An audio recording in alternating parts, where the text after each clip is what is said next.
नमस्कार दोस्तों। आजकल जो दाद खाज खुजली और फंगल इन्फेक्शन फैल रहा है, उसकी वजह से लोग बहुत ज़्यादा परेशान हैं। बहुत सी दवाइयाँ खाते हैं फिर भी ठीक नहीं हो रहा है।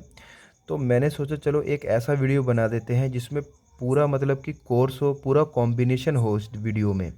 पूरी दवाइयों की जानकारी हो उसमें कि कौन सी दवाई हमने दाद खाज खुजली को ठीक करने के लिए, जड़ से ठीक करने के लिए इस्तेमाल करना है। नमस्कार दोस्तों, मैं हूँ राज वर्मा और आप देख रहे हैं अपना डॉक्टर राज चैनल को। तो पहले चैनल को सब्सक्राइब कर दीजिए, साथ में जो घंटी वाला निशान है उसे ऑल पे टच कर दीजिए ताकि आपको ऐसे ही वीडियोस के नोटिफिकेशन मिलते रहें।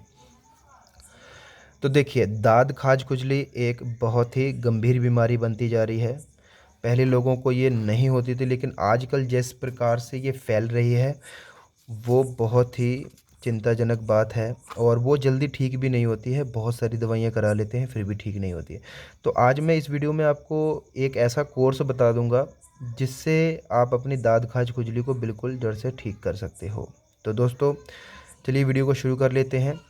तो सबसे पहले है हमारे पास ये इट्राकोनाज़ोल सोप। जिसको दाद खाज खुजली है उन्होंने इस साबुन से नहाना है। ठीक है, अगर सुबह शाम हो सके तो ठीक है, नहीं तो सुबह तो इस साबुन से नहाना ही नहाना है। जहाँ पे फंगल इन्फेक्शन है, दाद खाज खुजली है, वहाँ पे आप इसे ज़्यादातर लगाइए। और हो सकता है तो पूरे शरीर में भी लगा सकते हैं, कोई प्रॉब्लम की बात नहीं है। ठीक है, तो ये साबुन 170 रुपये का इसका एमआरपी है और जीपीपी कंपनी का है। और जीपी इट्रो कंपनी नाम से आता है और इट्राकोनाज़ोल इसमें सॉल्ट होता है। तो ये एंटी फंगल मेडिकेटेड सोप है, 75 ग्राम का साबुन आता है। लेकिन दोस्तों ये एक जेनरिक प्रोडक्ट है तो आपको कम प्राइस में मिल सकता है। इसकी जगह पे आप किसी ब्रांडेड कंपनी का एथिकल में ले लेना।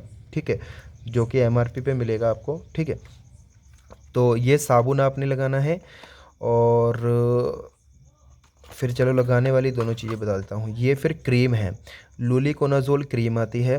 ठीक है, और इसमें 1% होता है, इसकी जो पावर है। इसमें 250 रुपये एमआरपी है, लेकिन दोस्तों ये जेनरिक प्रोडक्ट है तो आपको ये भी कम प्राइस में मिल सकती है। इसकी जगह पे आप कोई ब्रांडेड कंपनी का एथिकल भी इस्तेमाल कर सकते हैं। तो ये 30 ग्राम की है, कम की भी मिल जाती है, 10 ग्राम की भी मिल जाती है, 20 की भी मिल जाती है। तो अपने हिसाब से जैसे आपकी कितनी ज़्यादा इन्फेक्शन है, कितना दाद खाज खुजली है, उसी हिसाब से आप देख लेना। तो इस क्रीम को आपने दाद खाज खुजली वाली जगह पे सुबह शाम को लगाना है, दाद वाली जगह पे। ठीक है, तो ये लगाने वाली हो गई और ये नहाने वाली हो गई।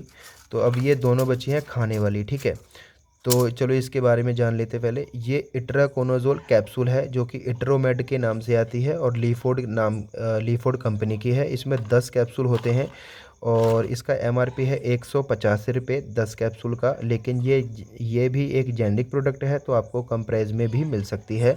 और इसमें जो कंटेंट है वो है इट्राकोनाज़ोल जो कि 100 mg होता है। 200 mg में भी आता है, लेकिन मेरे हिसाब से 100 mg ज़्यादा बढ़िया रहता है।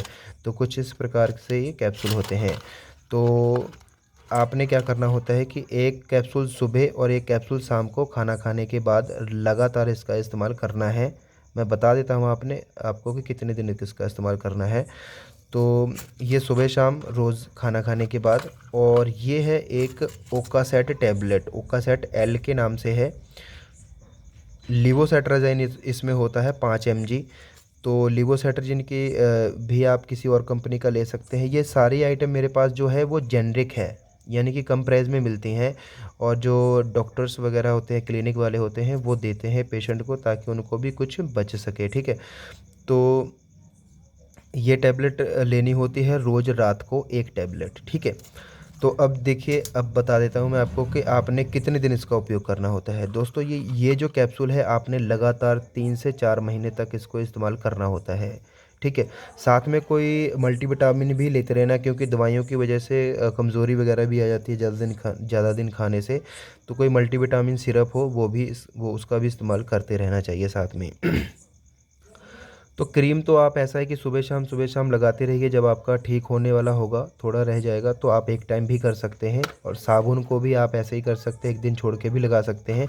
लेकिन पहले शुरू शुरू में लगातार ही इसका इस्तेमाल करना है, लगातार करना है। ठीक है, और ये जो टैबलेट है इसका इस्तेमाल भी आपने रात को करना है, खाना खाने के बाद जब सोने लगोगे तब एक टैबलेट ले लेनी है। ठीक है, और ये कैप्सूल सुबह शाम ये कैप्सूल बिल्कुल भी नहीं नागा होने चाहिए, ना बंद करना है बिल्कुल। इसको लगातार इस्तेमाल करना है 3 महीने तक। जिससे क्या हुआ कि आपका जो फंगल इन्फेक्शन है, जो उसके कीटाणु हैं वो मर जाएँगे और जो फंगल इन्फेक्शन है वो जड़ से ठीक हो जाएगा। ठीक है?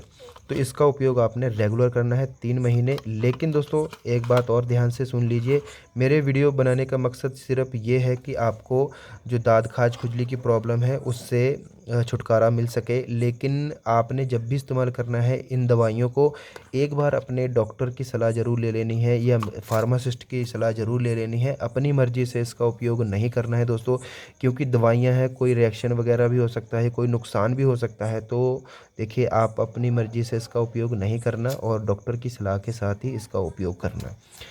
और वैसे इसका कोई ज़्यादा साइड इफ़ेक्ट नहीं होता है। जैसे कि इसको अगर लेने से आपको उल्टी, घबराहट, चक्कर, मतली, खुजली वगैरह या फिर दाने निकलते हैं इन दोनों दवाइयों को लेने से, इस कैप्सूल को और इस गोली को, तो आप इसे बंद करके अपने डॉक्टर को ज़रूर दिखा सकते हैं। वैसे क्रीम का कोई साइड इफ़ेक्ट नहीं होता है, फिर भी इन साबुन और क्रीम को लगाने से आपको उस जगह पे रेडनेस आ जाती है, लाल हो जाता है या दाने निकलते हैं, खुजली होती है उस जगह पे लगाने से या फिर जलन होती है। तो आप इन दोनों को भी बंद करके अपने डॉक्टर को ज़रूर दिखाइएगा और फिर दोबारा से चालू कर सकते हैं। अगर आपके डॉक्टर कह देते हैं कि कोई बात नहीं, आप अब चालू कर सकते हो, जैसे कि अगर प्रॉब्लम थोड़ी-थोड़ी ठीक हो रही है, ऐसा भी हो जाता है कई बार। तो दोस्तों आज के लिए बस इतना ही। और अपने देखिए जो आप अंडरवियर वगैरह पहनते हैं, देखिए जांघों के बीच में ज़्यादा दाँत खाज खुजली हो रही है आजकल लोगों को। तो वो लोग क्या करते हैं कि जो इन्फेक्टेड जो अंडरवियर होता है उनका वो पहनते रहते हैं, उसको धोते नहीं हैं साबुन से या फिर डेटॉल वगैरह से नहीं धोते हैं। तो जिसको हो गई है उसके कपड़े वगैरह अलग रखने चाहिए और अच्छे से सफाई रखनी चाहिए उस जगह पे जहाँ पर आपको फंगल इन्फेक्शन हो गया है। और जो अपने कपड़े वगैरह भी डेटॉल के पानी से धोने चाहिए। तो ये सफाई ज़्यादा रखोगे तो उतनी जल्दी ही आपका फंगल इन्फेक्शन ठीक हो जाएगा। तो और जैसे खाना-पीना जो परहेज़ होता है उसमें भी बहुत ज़्यादा ध्यान रखना पड़ता है। अगर किसी को फंगल इन्फेक्शन हो गया है, ठीक नहीं हो रहा है, बहुत दिनों से है, तो आपने इन दवाइयों के साथ-साथ में आपको परहेज़ भी रखना पड़ेगा। जैसे कि जो मीठी चीज़ें होती हैं, खट्टी चीज़ें होती हैं, बादी चीज़ें होती हैं, स्पाइसी चीज़ें होती हैं और जो बाहर का फूड वगैरह होता है उसको भी इग्नोर करना पड़ेगा, उनको भी बंद करना पड़ेगा आपको। अगर आपको ठीक होना है, ठीक है? दाँत खाज खुजली से छुटकारा पाना है ज़िंदगी भर के लिए, तो इन चीज़ों को आपको छोड़ना पड़ेगा, ठीक है? और जैसा कि मैंने कहा है कि साफ़-सफ़ाई तो बहुत ही ज़्यादा ज़रूरी होती है, ठीक है? और इन्हीं चीज़ों का इस्तेमाल, साबुन का भी इसी का इस्तेमाल करना है, क्रीम को भी इसी को लगाना है, कैप्सूल भी खाना है। इन चीज़ों का आपने जैसा आपके डॉक्टर बताते हैं उस प्रकार से इस्तेमाल करना होता है, ठीक है? तो जब भी करें डॉक्टर की सलाह के इस्तेमाल के साथ ही करें, अपनी मर्ज़ी से ना करें। तो दोस्तों आज के लिए बस इतना ही दोस्तों। उम्मीद करता हूँ आपको ये वीडियो अच्छा लगा हो तो वीडियो को लाइक ज़रूर कीजिएगा और चैनल को सब्सक्राइब करना ना भूलिएगा। धन्यवाद।